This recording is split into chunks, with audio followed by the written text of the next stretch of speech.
سحر ہو چلی تھی جب ٹیلوں کے اندر گھوڑوں کے چلنے کی آہٹ سنائی دی۔ سب ہوشیار ہو گئے۔ لڑکیوں کا سنتری بدل گیا تھا، اب دوسرا آدمی پہرا دے رہا تھا۔ ڈاکو ٹیلوں کے درمیان تھے اور علی بن سفیان اور اس کے آدمی ٹیلوں کے اوپر۔ تھوڑی ہی دیر بعد 8-9 ڈاکو اس جگہ داخل ہوئے جہاں ان کا شکار سویا ہوا تھا۔ سنتری گھبرا گیا، اس نے جلدی سے اپنے ساتھیوں کو جگایا۔ ڈاکوؤں نے ان کے گرد گھیرا ڈال لیا اور گھوڑوں سے کود آئے۔ لڑکیوں کے ساتھ کے آدمی جاگ اٹھے مگر ڈاکوؤں نے انہیں ہتھیار اٹھانے کی مہلت نہ دی۔ ایک نے للکار کر کہا، اپنا سامان اور لڑکیاں ہمارے حوالے کر دو اور اپنی جانیں بچاؤ۔ اس نے لڑکیوں سے کہا، تم اس طرف آ جاؤ، ماری جاؤ گی۔ 2 ڈاکوؤں نے انہیں دھکیل کر ایک طرف کر دیا۔ ان کے آدمی نہتے تھے، پھر بھی 2 نے مقابلہ کرنے کی کوشش کی۔ وہ واقعی تربیت یافتہ تھے، بے جگری سے لڑے۔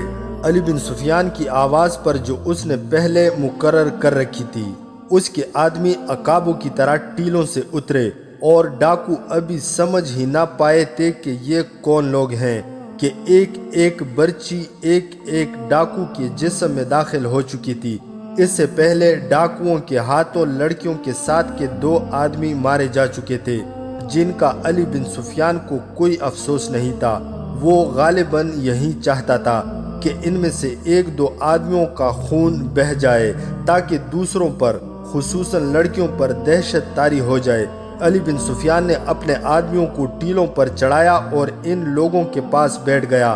لڑکیاں بہت ہی ڈری ہوئی تھی۔ ان کے سامنے 2 لاشیں اپنے ساتھیوں کی اور 9 لاشیں ڈاکوؤں کی پڑی تھی۔ علی بن سفیان نے ان کی زبان میں ان آدمیوں اور لڑکیوں سے باتیں شروع کر دی۔ وہ لوگ اس کے اس قدر ممنون تھے جیسے اس کے مرید بن گئے ہوں۔ اس نے انہیں موت کے منہ سے نکالا تھا۔ ان سے اس نے پوچھا کہ وہ کہاں سے آئے ہیں اور کہاں جا رہے ہیں۔ انہوں نے جواب دیا تو علی بن سفیان مسکرایا اور بولا، اگر تم لوگ مجھ سے یہ سوال پوچھتے تو میں بھی ایسا ہی غلط جواب دیتا۔ میں تمہاری تعریف کروں گا کہ اتنی خوفزدگی میں بھی تم نے اپنا پردہ نہیں اٹھایا۔ تم کہاں سے آئے ہو؟ ایک نے اس سے پوچھا، اور کہاں جا رہے ہو؟ جہاں سے تم آئے ہو، علی بن سفیان نے جواب دیا، اور وہیں جا رہا ہوں جہاں تم جا رہے ہو۔ ہمارے کام مختلف ہیں، منزل ایک ہی ہے۔ انہوں نے ایک دوسرے کی طرف دیکھا، حیران سے ہوئے اور علی بن سفیان کو دیکھنے لگے۔ وہ مسکرا رہا تھا۔ اس نے کہا، کیا تم نے دیکھا تھا کہ میں نے کیسی چال سے ان ڈاکوؤں کو ختم کر دیا ہے؟ کیا کوئی مسافر یا کوئی قافلہ ایسی چال چل سکتا ہے؟ کیا یہ ایک تربیت یافتہ کمانڈر کی استادی نہیں جو میں نے دکھائی ہے؟ تم مسلمان فوجی بھی ہو سکتے ہو، میں صلیب کا سپاہی ہوں، علی بن سفیان نے جواب دیا۔ کیا تم اپنی صلیب دکھا سکتے ہو؟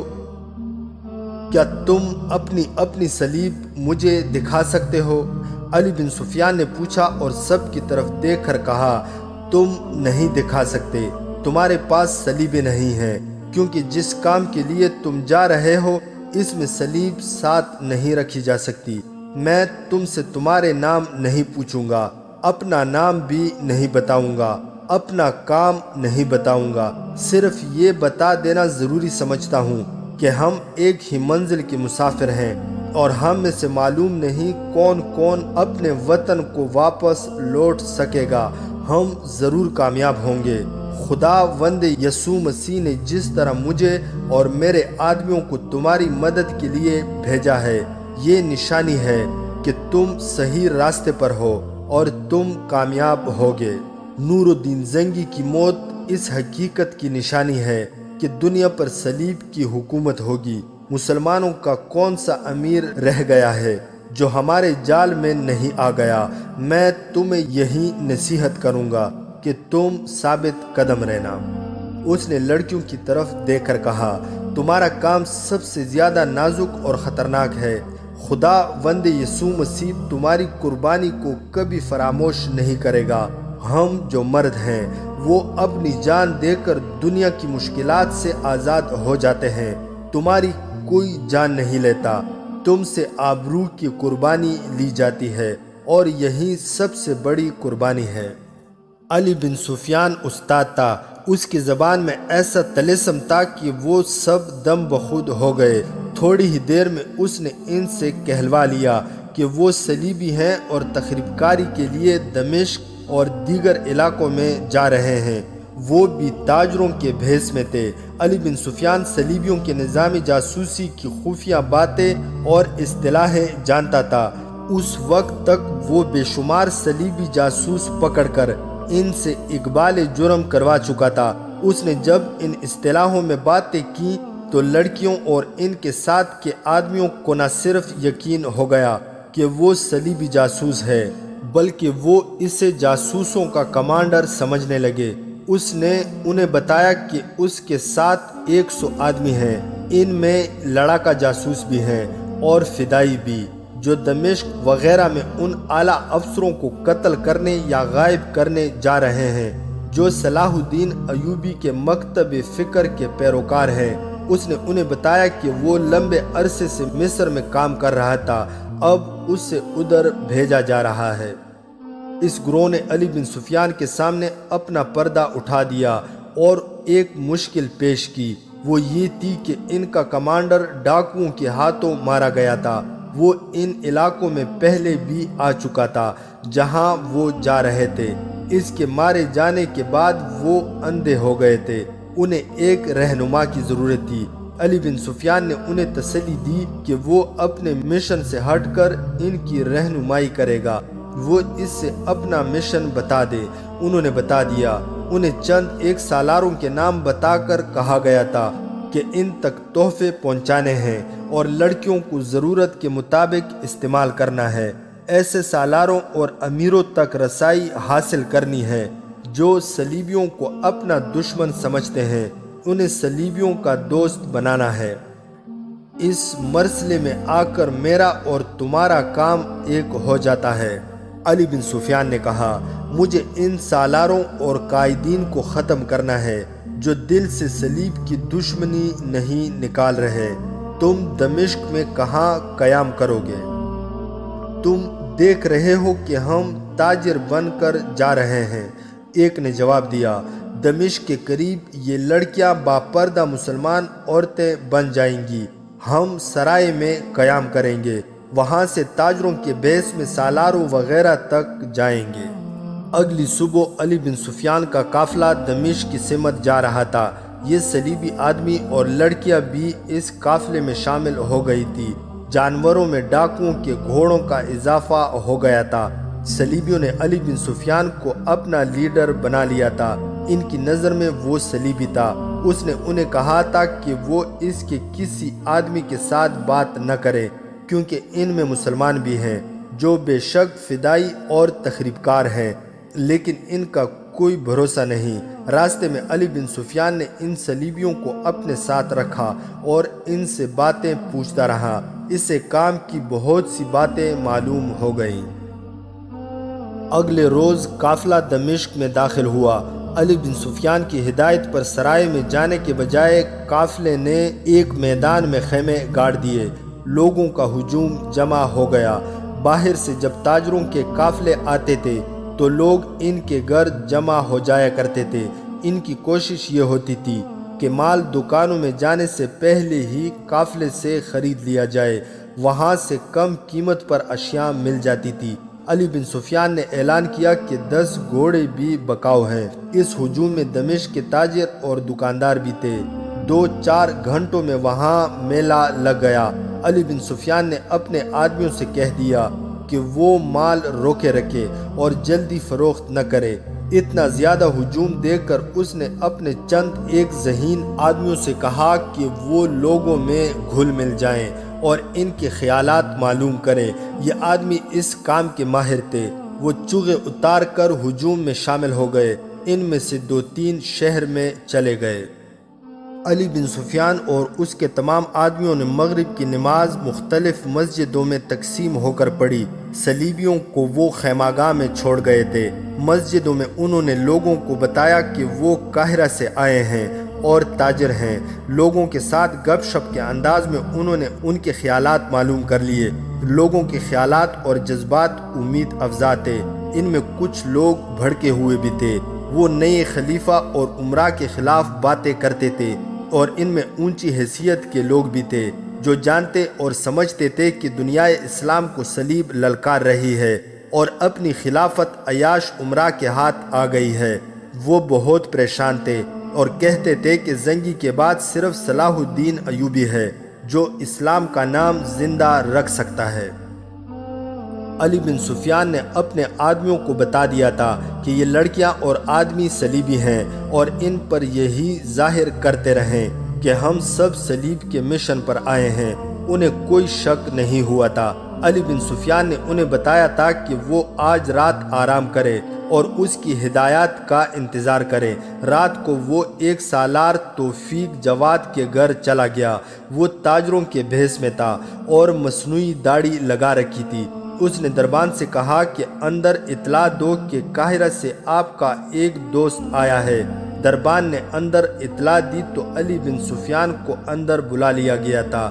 توفیق جواد اس سے پہچان نہ سکا۔ علی بن سفیان نے بات کی تو توفیق جواد نے اس سے پہچان لیا اور گلے لگا لیا۔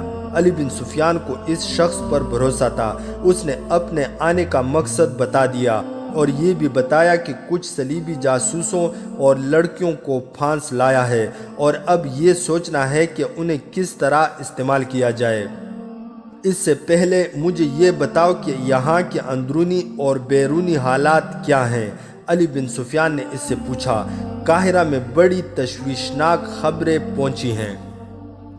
توفیق جواد نے ان تمام خبروں کی تصدیق کی جو قاہرہ پہنچی تھی۔ اس نے کہا، علی بھائی، تم اس سے خانہ جنگی کہو گے، لیکن صلیبی خطرے کو روکنے کے لیے صلاح الدین ایوبی کو خلافت کے خلاف فوج کشی کرنی پڑے گی۔ اگر ہم قاہرہ سے فوج لائیں تو کیا یہاں کی فوج ہمارا مقابلہ کرے گی؟ علی بن سفیان نے پوچھا۔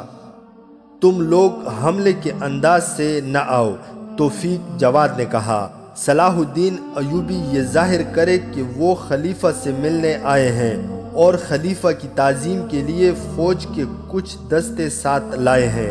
اگر امراء کی نیت ٹھیک ہوئی تو وہ استقبال کریں گے، دوسری صورت میں ان کا رد عمل سامنے آ جائے گا۔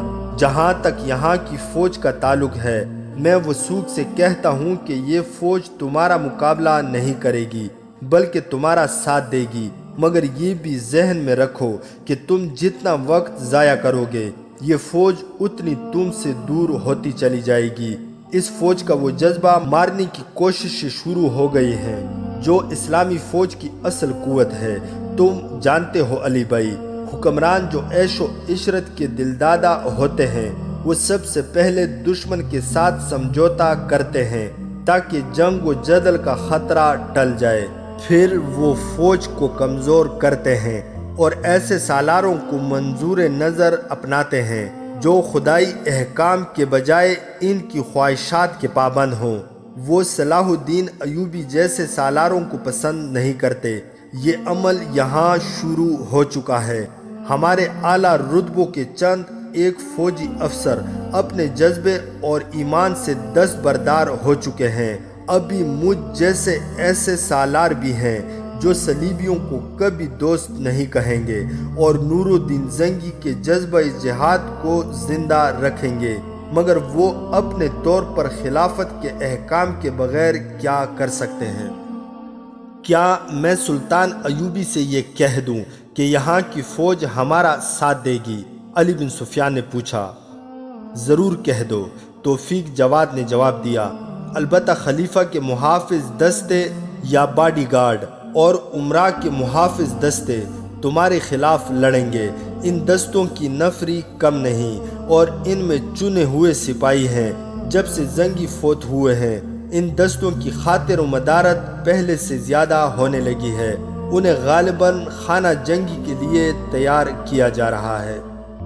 یہاں کے لوگوں میں مجھے جو قومی جذبہ نظر آیا ہے اس سے مجھے توقع ہے کہ ہم یہاں آئے تو کامیاب ہوں گے۔ علی بن سفیان نے کہا، قوم اتنی جلدی بے حس نہیں ہو سکتی۔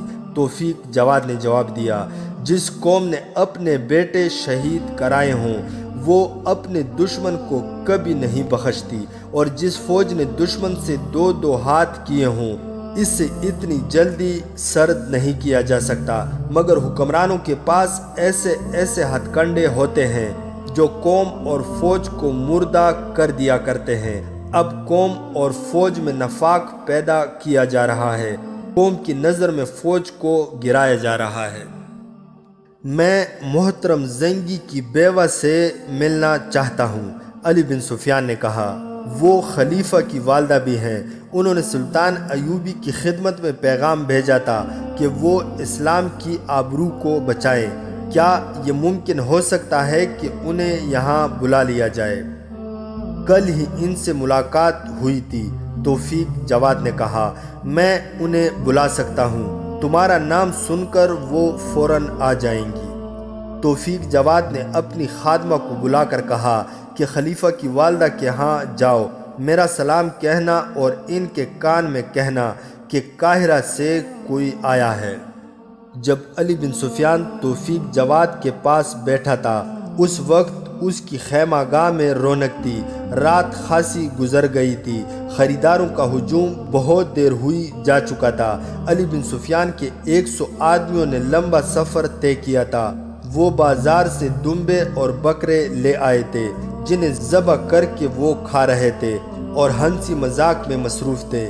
لڑکیاں ایک خیمے میں تھی۔ صلیبی مرد علی بن سفیان کے آدمیوں کے ساتھ بیٹھے تھے۔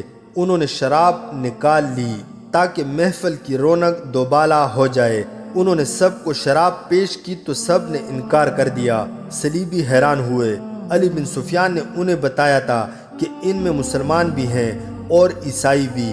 جو مسلمان تھے ان کے متعلق بتایا گیا تھا کہ فدائی ہیں، یعنی وہ برائے نام مسلمان ہیں۔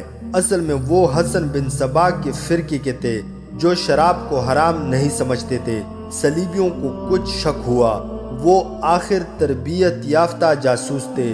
انہوں نے 2-4 اور ایسی نشانیاں دیکھ لی جن سے ان کا شک پختہ ہو گیا۔ وہ ایک ایک کر کے وہاں سے اس طرح اٹھنے لگے جیسے خیمے میں سونے جا رہے ہوں۔ انہوں نے لڑکیوں سے کہا کہ وہ اپنے فن کا مظاہرہ کریں اور دیکھیں کہ یہ کون لوگ ہیں۔ ایک لڑکی نے یہ کام اپنے ذمے لے لیا۔ وہ یہ کہہ کر باہر نکلی کہ یہ خیمہ خالی کر دو۔ وہ کچھ دیر ادھر ادھر گھومتی پھرتی رہی۔ بہت دیر بعد علی بن سفیان کا ایک آدمی اٹھ کر اس طرف آیا۔ وہ معلوم نہیں کیوں اٹھا تھا۔ لڑکی نے اس سے روک لیا اور کہا کہ خیمے میں بیٹھے بیٹھے اس کا دل گھبرا رہا تھا، اس لیے باہر نکل آئی۔ وہ مردوں کو انگلیوں پر نچانا جانتی تھی۔ اس آدمی کو اس نے ایسی باتوں میں جکڑ لیا کہ وہ بھول ہی گیا کہ وہ کس طرف جا رہا تھا۔ لڑکی نے کہا، یہ آدمی جو ہمارے ساتھ ہیں بہت برے آدمی ہیں۔ ہم تمہاری طرح یہاں کسی اور کام سے آئی ہیں، لیکن یہ ہمیں بہت پریشان کرتے ہیں۔ کیا ایسے ہو سکتا ہے کہ تم میرے خیمے میں آ کر سو؟ میں ان سے بچی رہوں گی۔ اور اس نے ایسی اداکاری کی کہ یہ آدمی موم ہو گیا اور اس کے ساتھ اس کے خیمے میں چلا گیا۔ خیمے میں چھوٹی قندیل جل رہی تھی۔ لڑکی نے روشنی میں اس آدمی کو دیکھا تو بڑی ہی پرکشش اور جذباتی مسکراہٹ سے کہا، اوہ تم تو بہت خوبصورت آدمی ہو، تم میری حفاظت کر سکو گے؟ اس نے شراب کی چھوٹی سی سراہی اٹھا کر کہا، تھوڑی سی پیو گے؟ نہیں، اس آدمی نے جواب دیا۔ کیوں؟ لڑکی نے پوچھا۔ میں مسلمان ہوں، سپاہی نے جواب دیا۔ اگر اتنے پکے مسلمان ہو تو صلیب کے لیے مسلمانوں کے خلاف جاسوسی کرنے کیوں آئے ہو؟ وہ آدمی چونکا۔ اس نے کہا، اس کی مجھے اجرت ملتی ہے۔ لڑکی جتنی خوبصورت تھی اس سے کہیں زیادہ چالاک تھی۔ اپنے یہ دونوں ہتھیار استعمال کر کے اس نے علی بن سفیان کے اس آدمی کے دل و دماغ پر قبضہ کر لیا۔ اس نے کہا، شراب نہ پیو، شربت پی لو۔ وہ دوسرے خیمے میں چلی گئی اور ایک پیالہ اٹھا لائی۔ اس آدمی نے پیالہ ہاتھ میں لے کر منہ سے لگایا تو مسکرا کر پیالہ رکھ دیا۔ لڑکی سے پوچھا، اس میں کتنی حشیش ڈالی ہے؟ لڑکی کو دھچکا سا لگا لیکن سنبھل گئی اور بولی، زیادہ نہیں، اتنی سی ڈالی ہے جتنی تمہیں ذرا سی دیر کے لیے بے خود کر دے۔ کیوں؟ سپاہی نے پوچھا۔ کیونکہ میں تم پر قبضہ کرنا چاہتی ہوں۔ اس نے سنجیدگی سے کہا، اگر تمہیں میری باتیں بری لگیں تو اپنا خنجر میرے دل میں اتار دینا۔ میں تمہیں اتفاقیہ نہیں ملی تھی، میں نے تمہیں اٹھتے اور ادھر آتے دیکھ لیا تھا۔ میں تمہارے راستے میں کھڑی ہو گئی تھی۔ سفر کے دوران میں تمہیں بڑی غور سے دیکھتی رہی تھی۔ ایسے لگتا تھا جیسے ہم کبھی اکٹھے رہے ہیں اور ایک دوسرے کو جانتے ہیں۔ تم میرے دل میں اتر گئے ہو۔ تم نے دیکھا ہے کہ میں نے تمہیں شراب پیش کی تھی، خود نہیں پیتی۔ میں شراب نہیں پیتی کیونکہ میں مسلمان ہوں، یہ لوگ مجھے زبردستی پلاتے ہیں۔ وہ چونک کر بولا، تم ان کافروں کے ساتھ کیسے آ گئیں؟ 12 سال سے ان کے ساتھ ہوں، لڑکی نے جواب دیا۔ میں یروشلم کی رہنے والی ہوں۔ اس وقت میری عمر 12 سال تھی جب مجھے باپ نے فروخت کیا تھا۔ مجھے معلوم نہیں تھا کہ میرے خریدار عیسائی ہیں۔ انہوں نے مجھے اس کام کی ٹریننگ دی جس کے لیے میں یہاں آئی ہوں۔ میں دمشق اور بغداد کا نام سنا کرتی تھی اور یہ نام مجھے اچھے لگتے تھے۔ اس سرزمین پر قدم رکھا ہے تو اس کی ہواؤں نے میرے اندر میرا مذہب بیدار کر دیا ہے۔ میں مسلمان ہوں۔ مسلمانوں کی تباہی کے لیے میں کوئی کام نہیں کر سکوں گی۔ اس نے جذباتی لہجے میں کہا، میرا دل رو رہا ہے، میری روح رو رہی ہے۔ اس نے اس آدمی کے دونوں ہاتھ پکڑ کر اپنے سینے پر رکھ لیے اور کہا، تم بھی مسلمان ہو، آؤ بھاگ چلے، مجھے جہاں لے جاؤ گے چلوں گی۔ ریگستان میں لیے پھرو گے تو خوشی سے تمہارے ساتھ رہوں گی۔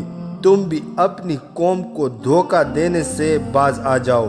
ہمارے پاس سونے کے بہت سے سکے ہیں، مجھے معلوم ہے کہاں پڑے ہیں، آسانی سے چرا لاؤں گی۔ علی بن سفیان کا یہ آدمی تھا تو عقل مند، لیکن لڑکی کے جھانسے میں آ گیا۔ اسے اپنی ڈیوٹی یاد آ گئی تھی، اس لیے اس نے حشیش نہیں پیتی۔ وہ حشیش کی بو سے واقف تھا۔ اس نے لڑکی سے پوچھا کہ وہ اور اس کی پارٹی یہاں کیا کرنے آئے ہیں۔ لڑکی نے بتا دیا۔ اس آدمی نے کہا، میں تمہیں یقین دلاتا ہوں کہ تم یہاں مسلمانوں کو دھوکہ نہیں دے سکو گی۔ اگر تم سچے دل سے اس کام سے متنفر ہو گئی ہو تو تم خوش قسمت ہو کہ تم ہمارے دھوکے میں آ گئی ہو۔ اب تم ہمارے ساتھ رہو گی۔ ہم میں سے کوئی بھی صلیب کا جاسوس نہیں، ہم سب مصر کی فوج کے لڑاکا جاسوس ہیں۔ لڑکی جوش مسرت سے اس کے ساتھ لپٹ گئی۔ اس آدمی نے کہا، میں اپنے کمانڈر سے کہوں گا کہ تمہیں دوسری لڑکیوں سے الگ رکھے اور کسی امیر وغیرہ کے حوالے نہ کرے۔ لڑکی بیتابی سے اس کے ہاتھ چومنے لگی۔ اس کا فریب کامیاب ہو گیا۔ علی بن سفیان کا اتنا ہوشیار جاسوس ایک لڑکی کے فریب کا شکار ہو گیا۔ ذرا ٹھہرو، لڑکی نے اس سے کہا، میں دیکھ آؤں کہ میرے ساتھی سو گئے ہیں یا نہیں۔ وہ خیمے سے نکل گئی۔ علی بن سفیان سالار توفیق جواد کے گھر بیٹھا نور الدین زنگی کی بیوہ کا انتظار کر رہا تھا۔ اسلام کے اس عظیم مجاہد کی بیوہ نے قاصد کے ذریعے صلاح الدین ایوبی تک اپنے جذبات پہنچا دیے تھے، پھر بھی اس سے ملنا ضروری تھا۔ بہت سی معلومات لینی اور اقدام طے کرنے تھے۔ کچھ دیر بعد یہ پرعظمت عورت آ گئی، سیاہ اوڑھنی میں تھی۔ علی بن سفیان کو پہچان نہ سکی کیونکہ وہ مصنوعی داڑھی میں تھا۔ جب پہچان لیا تو اس کے آنسو بہنے لگے، کہنے لگی، یہ وقت بھی ہماری قسمت میں لکھا تھا کہ ہم ایک دوسرے کو یوں چھپ کر اور بہروپ دھار کر ملیں گے۔ تم یہاں سر اونچا کر کے آیا کرتے تھے، اب اس حال میں آئے ہو کہ کوئی تمہیں پہچان نہ لے، اور میں گھر سے اس احتیاط سے نکلی ہوں کہ کوئی میرے پیچھے یہ دیکھنے کے لیے نہ آئے کہ میں کہاں جا رہی ہوں۔ علی بن سفیان کے آنسو بہہ رہے تھے۔ جذبات کا ایسا غلبہ ہوا کہ وہ بہت دیر بعد بول ہی نہ سکا۔ زنگی کی بیوہ نے کہا، علی بن سفیان، میں نے یہ لباس اپنے خاوند کے ماتم کے لیے نہیں پہنا، میں اس غیرت کے ماتم میں ہوں جو میری قوم کا زیور ہے۔ ان چھوٹے چھوٹے حکمرانوں نے میرے بیٹے کو اعلی کار بنا کر قومی غیرت صلیبیوں کے قدموں میں ڈال دی ہے۔ تمہیں شاید معلوم نہ ہو، کل خلیفہ کے حکم سے اس صلیبی بادشاہ کو جسے میرے خاوند نے جنگی قیدی بنایا تھا رہا کر دیا گیا ہے۔ یہ رینالڈ تھا جسے چند ہی مہینے پہلے نور الدین زنگی نے بے شمار صلیبی سپاہیوں کے ساتھ ایک لڑائی میں پکڑا تھا۔ اسے اور دوسرے قیدیوں کو زنگی کرک سے یہاں لے آئے تھے۔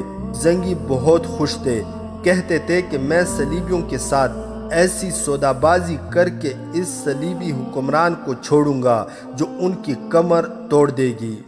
ایک بادشاہ اور اعلیٰ کمانڈر کی گرفتاری معمولی سی بات نہیں ہوتی۔ ہم اس کے بدلے صلیبیوں سے اپنی شرائط منوا سکتے تھے، مگر کل میرا بیٹا میرے پاس آیا اور بڑی خوشی سے کہا، ماں، میں نے صلیبی حکمران کو اور اس کے ساتھ تمام صلیبی قیدیوں کو رہا کر دیا ہے۔ میرے دل پر ایسی چوٹ پڑی کہ میں بہت دیر اپنے آپ سے باہر رہی۔ بیٹے سے پوچھا کہ ان جنگی قیدیوں کے عوض تم نے اپنے جنگی قیدی رہا کرا لیے ہیں؟ بیٹے نے بچوں کا سا جواب دیا، کہنے لگا کہ ہم ان قیدیوں کو لے کر کیا کریں گے؟ ہم آئندہ کسی سے لڑائی نہیں کریں گے۔ میں نے بیٹے سے کہا کہ تم آئندہ اپنے باپ کی قبر پر نہ جانا، تم جب مرو گے تو میں تمہیں اس قبرستان میں دفن نہیں کروں گی جس میں تمہارا باپ دفن ہے۔ اس قبرستان میں وہ شہید بھی دفن ہیں جو صلیبیوں کے ہاتھوں شہید ہوئے تھے۔ تمہیں وہاں دفن کر کے میں ان کی توہین نہیں کرنا چاہتی، لیکن میرا بیٹا بچہ ہے، وہ کچھ نہیں سمجھتا۔ میں ان امیروں سے بھی ملی ہوں جن کے قبضے میں میرا بچہ ہے، وہ میرا احترام کرتے ہیں لیکن میری کوئی بات نہیں سنتے۔ صلیبیوں نے اپنے حکمران اور جنگی قیدیوں کو رہا کرا کے اسلام کے منہ پر تھپڑ مارا ہے۔ میں حیران ہوں کہ سلطان صلاح الدین ایوبی قاہرہ میں بیٹھا ہوا کیا کر رہا ہے، وہ کیوں نہیں آتا؟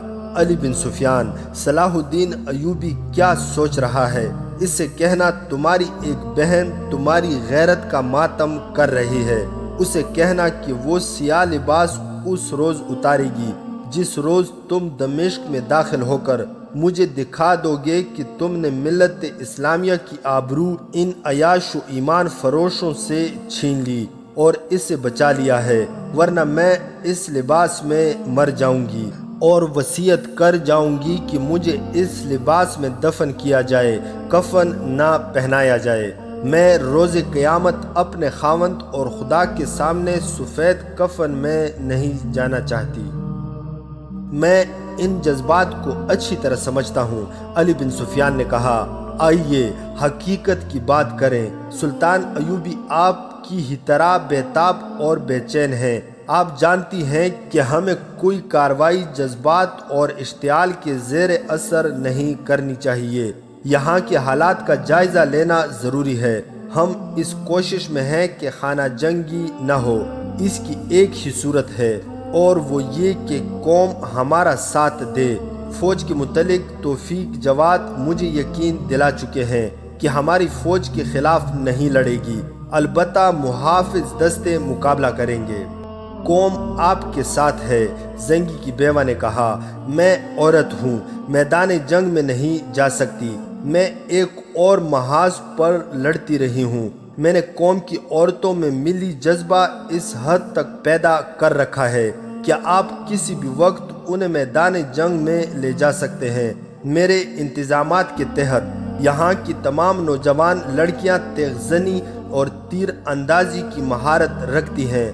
عورتوں نے اپنے بچوں، بھائیوں، باپوں اور خاوند کو شعلے بنا رکھا ہے۔ میں نے جن عورتوں کے ہاتھوں انہیں تربیت دی ہے وہ میرے ہاتھ میں ہیں۔ اگر نوبت خانہ جنگی تک آ گئی تو ہر گھر کی عورتیں خلیفہ کی فوج کے خلاف مورچہ بنا لیں گی۔